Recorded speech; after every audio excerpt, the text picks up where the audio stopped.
Welcome friends. आज के video में हम देखेंगे साइंस का सेट नंबर 22। जैसा कि आप सभी जानते हैं कि मैं इस वीडियो में जो भी प्रश्न लेके आता हूँ एग्जाम में पूछे गए प्रश्न होते हैं और पूछे जाने की बहुत ज़्यादा संभावना होती है। साथ ही साथ आप भी हमारे साथ इन प्रश्नों का आंसर कर सके, इसलिए हर प्रश्न पर मैंने 3 सेकंड का समय लगा दिया है ताकि उस समय अंतराल पे आप प्रश्नों का आंसर करें और वीडियो के अंत में जरूर बताएं कि आपके कितने प्रश्न सही हो रहे हैं। चलिए मैं इस वीडियो को शुरू करता हूँ। आज का हमारा पहला प्रश्न है, प्रतिरक्षा का सर्वाधिक संबंध है। तो इसका संबंध है लिम्फोसाइट से। हमारा अगला प्रश्न है, एक लड़की झूले पर बैठी स्थिति में झूला झूल रही है। उस लड़की के खड़े हो जाने पर प्रणोदक आवर्तकाल क्या होगा? तो उसका आवर्तकाल कम हो जाएगा। हमारा अगला प्रश्न है, निम्नलिखित में से कौन सा एक रासायनिक परिवर्तन का उदाहरण है? तो यह है किसी अंडे का तला जाना। हमारा अगला प्रश्न है, निम्नलिखित में से किस विटामिन में कोबाल्ट होता है? तो यह विटामिन B12 है। हमारा अगला प्रश्न है, निम्न में से किस में विटामिन C की मात्रा सर्वाधिक है? तो यह है संतरा। हमारा अगला प्रश्न है, दूध का दही में परिवर्तन किसके द्वारा होता है? तो यह होता है बैक्टीरिया के द्वारा। हमारा अगला प्रश्न है, एक ऊंची इमारत से एक गेंद 9.8 मीटर पर सेकंड के एक समान त्वरण के साथ गिराई जाती है। 3 सेकंड के बाद उसका वेग क्या होगा? तो इसका वेग 29.4 मीटर पर सेकंड होगा। हमारा अगला प्रश्न है, तीसरे और चौथे समूह के ऑक्साइड का सामान्य गुणधर्म क्या है? तो यह है बेसिक और एसिडिक। हमारा अगला प्रश्न है, लोलक की कालावधि निर्भर करती है। तो यह निर्भर करती है लंबाई के ऊपर निर्भर करता है। हमारा अगला प्रश्न है, प्रोटीन एवं वसा दोनों की प्रचुरता है। तो यह है सोयाबीन में। हमारा अगला प्रश्न है, विटामिन C का सर्वाधिक प्रचुर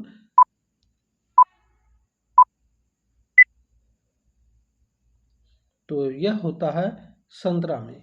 हमारा अगला प्रश्न है, लोलक घड़ियां गर्मियों में क्यों सुस्त हो जाती है? तो लोलक की लंबाई बढ़ जाती है जिससे इसका इकाई दोलन में लगा हुआ समय बढ़ जाता है। हमारा अगला प्रश्न है, लोहे में जंग को रोकने के लिए उपयोग किया जाता है।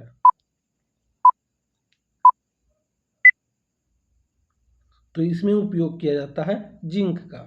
हमारा अगला प्रश्न है, विटामिन C का सबसे उत्तम स्रोत है।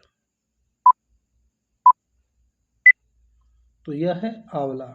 हमारा अगला प्रश्न है, किसके अवशोषण में विटामिन C मदद करता है?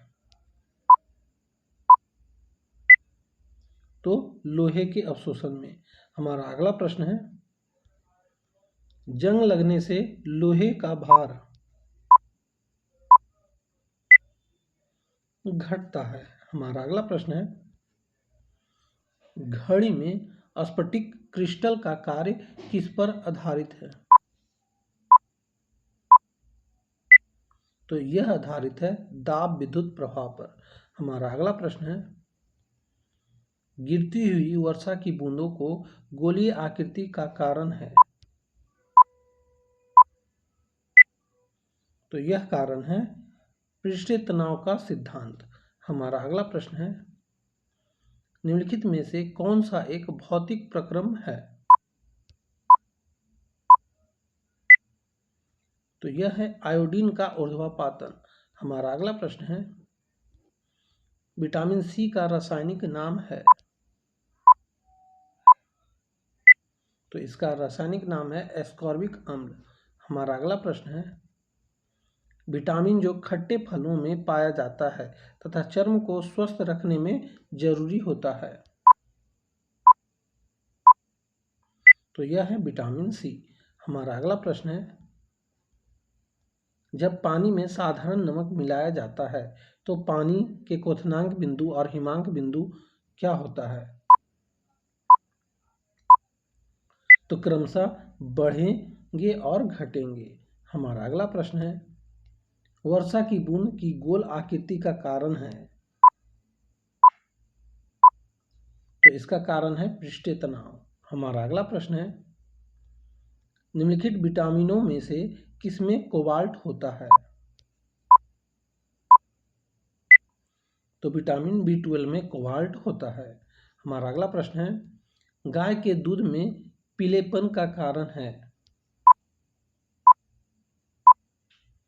तो यह कारण है प्रोटीन। हमारा अगला प्रश्न है, वर्षा की बूंदें गोलाकार होती है क्योंकि,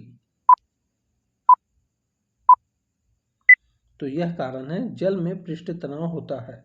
हमारा अगला प्रश्न है, बत्ती वाले स्टोव में केरोसिन का बत्ती में ऊपर चढ़ने का कारण है, तो यह कारण है पृष्ठीय तनाव का। हमारा अगला प्रश्न है, उत्प्रेरक में निम्न में से क्या परिवर्तन करने की क्षमता होती है, तो सक्रियण ऊर्जा का। हमारा अगला प्रश्न है, निम्न में से कौन सी प्रोटीन दूध में पाई जाती है, तो दूध में केसीन पाया जाता है। हमारा अगला प्रश्न है, गाय का दूध पीले सफेद रंग का होता है जिसका कारण उसमें निम्नलिखित में से किसकी उपस्थिति है, तो यह है केसीन के साथ साथ केरोटीन का। हमारा अगला प्रश्न है, निम्न में से कौन सा एंजाइम ग्लूकोज से एथेनॉल परिवर्तन में उत्प्रेरक का कार्य करता है, तो यह है जाइमेज। हमारा अगला प्रश्न है,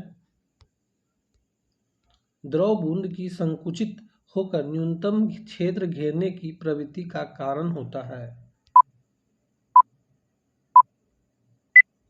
तो यह कारण होता है पृष्ठीय तनाव का। हमारा अगला प्रश्न है, साबुन के बुलबुले के अंदर का दाब होता है वायुमंडलीय दाब से अधिक होता है।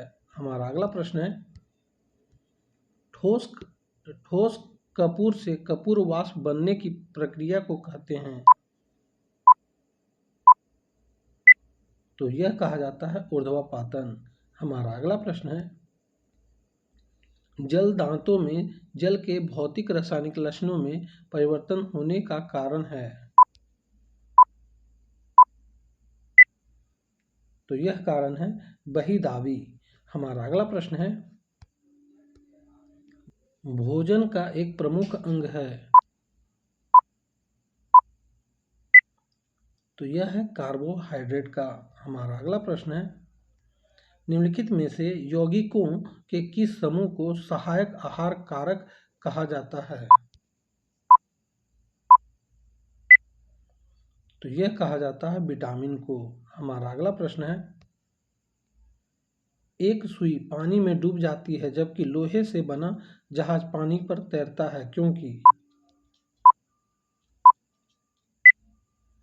तो यह कारण है सुई का आपेक्षिक घनत्व उसके द्वारा हटाए हुए पानी के आपेक्षिक घनत्व से अधिक होता है।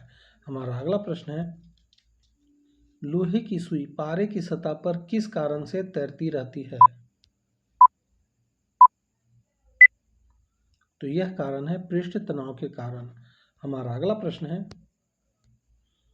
रासायनिक क्रिया CO2 प्लस H2O मिलकर SCO3 उदाहरण है, किसका उदाहरण है, तो यह उदाहरण है ऑक्सीकरण का। तो दोस्तों यहीं पे हमारे टोटल 40 प्रश्न हो जाते हैं। आपके कितने प्रश्न सही हो रहे हैं आप हमें कमेंट करके ज़रूर बताएंगे और साथ ही साथ इस वीडियो को लाइक भी कर देंगे। तो अब हम आपसे मिलते हैं अगली वीडियो में, तब तक के लिए जय हिंद, वंदे मातरम।